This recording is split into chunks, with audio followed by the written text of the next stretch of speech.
Hello everyone, welcome to Explorer Hop. In today's work example, we'll be finding the point of intersection of two equations in the Cartesian plane.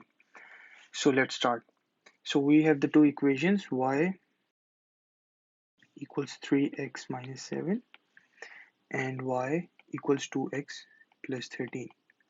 I'd call the first equation 1 and the second equation as 2.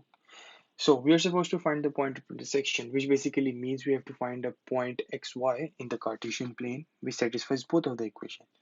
And this is kind of solving simultaneous equation of two simultaneous equations. So we'll treat this as a simultaneous equation problem. So we have the two equations, number one and number two.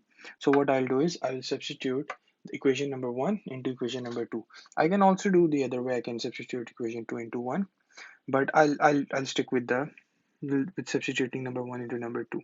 So once I'll substitute it, I'll substitute 3x minus 7 is equals to 2x plus 13. Now I'll rearrange it and I will get x to be equal to 20. Now I have found x.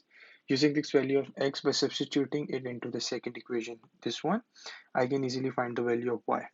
So I'll be substituting it into equation number 2 and I would get y is equals to 2 multiplied by 20 plus 13, which is equal to 53. So now I was able to find x and I was able to find y. Now I can easily state that the point of intersection of the two lines is 20, 53. So that was all.